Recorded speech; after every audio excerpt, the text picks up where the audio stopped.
안녕하세요. 자, 이번 시간에는 이제 일본 막부에 대해서 이야기를 하는데요.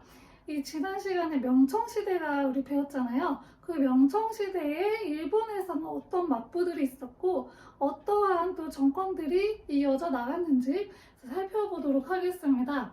우리 일본 전 시간에 배웠던 막부 기억하세요? 가마쿠라 막부 배웠었죠? 그래서 가마쿠라 막부 때 원나라의 침입이 있었고 그 원나라의 침입을 막아내던 와중에 나라가 조금 분열이 돼서 이제 남북두 시대로 나눠졌다고 했어요. 그러면서 이거를 통일한 사람이 등장을 한다고 했어요. 그게 바로 이제 무로마치 막부를 세운 아시카가 다카오지인데요.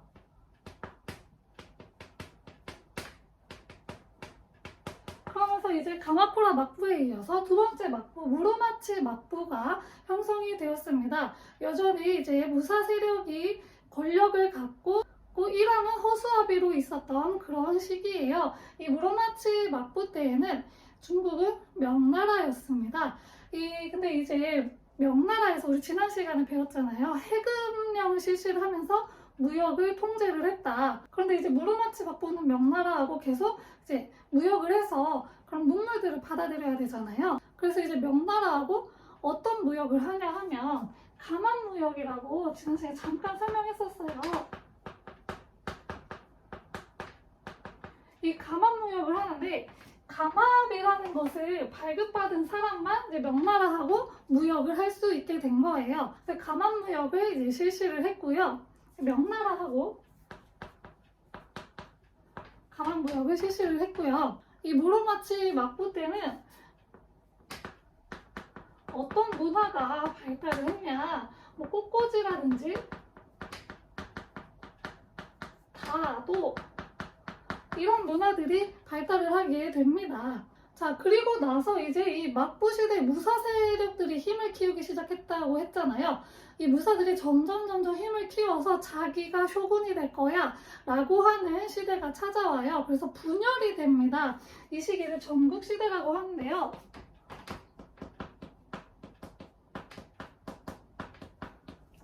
이 오다 노부나가라는 사람이 있어요. 이 사람이 처음에 이제 권력을 잡아요. 조총을 사용했거든요. 그러면서 권력을 잡다가 이 사람이 죽고 나서 도요토미 히데요시가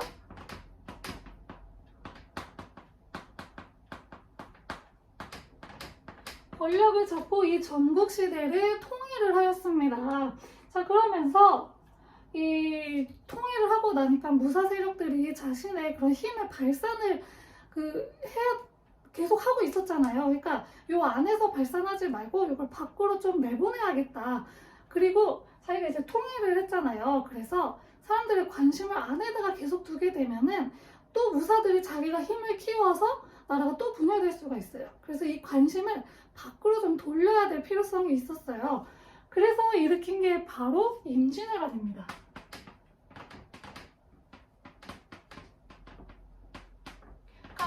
명부는 명나라로 가는 길을 내어달라고 조선한테 이야기를 하면서 쳐들어온 거죠.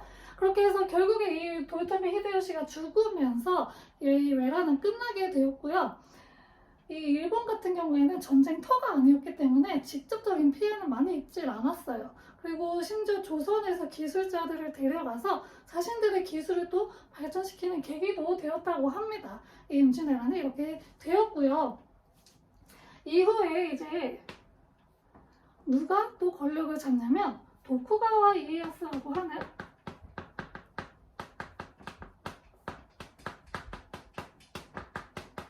권력을 잡으면서 얘가 이제 막부를 또 하나 세워요. 그게 바로 에도 막부입니다. 자, 이때는 무엇을 이제 만드냐면 막번 체제라는 게 생기는데요. 다이묘라고 하는 영주가 있어요. 그 땅을 가진 영주 거죠. 그 번이라고 하는 것을 만들어서 이것을 다이묘에게 줘요. 그래서 이것도 이제 주종관계를 맺는 거죠. 그런 막번 체제를 만들게 되고요. 수도를 에도로 옮겨요. 여기 에도 막부잖아요. 이 에도가 어디냐 하면 현대 일본 도쿄인 도쿄예요. 여기로 이제 수도를 옮기게 돼요. 이때부터 이제 일본이 도쿄 시대가 열리게 된 거죠. 자, 그러면서 이 번에 있던 영주 다이묘라고 하는데,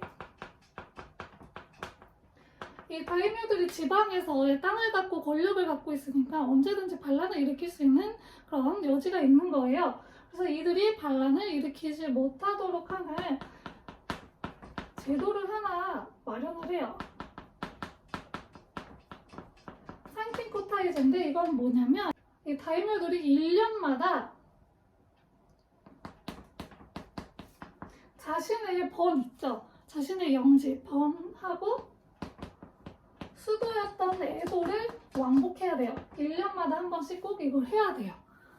그래서 이제 그 쇼군한테 얼굴도 보여주고 하면서 자신의 이제 권력을 좀 약화시키는 이런 일들을 한 것이 바로 산킹코타이제입니다.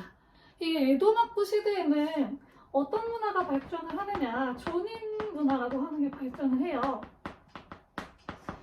이 당시에는 이제 직업을 좀 바꾸지 못하게 하고 직업마다 사는 위치를 다르게 했어요. 그래가지고 이제 무사들도 따로 자기들끼리 살던 지역이 있어요. 그게 바로 조카마치라고 하는 지역인데, 여기 무사들이 살고 있는 거죠. 무사들끼리 있으니까 물건 조달이 안 돼요. 상인들이 이제 일정 기간에 이제 조카마치에 가서 물자를 조달해주고 이렇게 한 거예요. 그러면서 이 상인들이 왔다 갔다 하면서 문화를 형성을 하게 된 거죠. 그게 바로 이 조닌 문화예요. 조닌 문화는 상인 문화라고 보시면 돼요. 이 상인을 조닌이라고 하거든요. 그래서 이 조닌 문화가 발전을 하게 된 거예요. 이 상인들은 자기들끼리 이제 보호하는 조합을 하나 만들어요. 가부나카마라고 하는 조합인데, 이런 조합을 만들어서 자기들끼리 또 이제 보호도 해주고요. 자신들의 또 그런 문화, 생활도 영유를 하는 거죠. 가부키라고 하는 일본 그 공연 있잖아요. 이때 유행을 하게 되고요. 그리고 우키요이라고 하는 미술 회화가 있어요. 그림 그리는 거. 요게 이때 또 유행을 하게 됩니다. 이 에도막부 시대에는 전 세계적으로 이제 신앙으로도 개척되고 하면서 서로 교류가 굉장히 활발했을 때예요. 그 은이 또 그 아메리카 지역에서 은이 발견이 되면서, 은광이 발견이 되면서 은이 국제적인 화폐로도 쓰이고 있었던 시기예요. 근데 계속 이제 너무 교류를 많이 하니까 은의 유출이 너무 심각한 거예요. 그래서 이 무역을 조금 통제해야겠다라고 해서 주인장이라는 곳에 이제 그 발급을 해서 이거를 갖고 있는 사람만 일본에 들어와서 교류를 할 수 있다라고 했고요. 그 항구, 그 무역하는 항구를 나가사키에만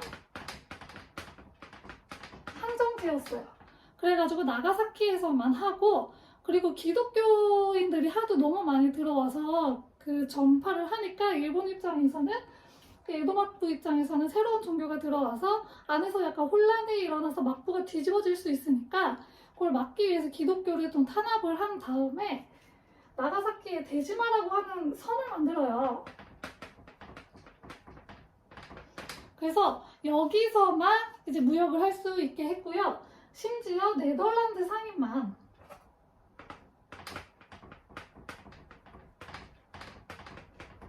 무역을 할 수 있게 했습니다. 그래서 이 네덜란드로부터 받아들인 그런 학문을 난학이라고 하였습니다. 그래서 이런 것들이 이제 발전을 하게 된 것이 바로 에도막부입니다.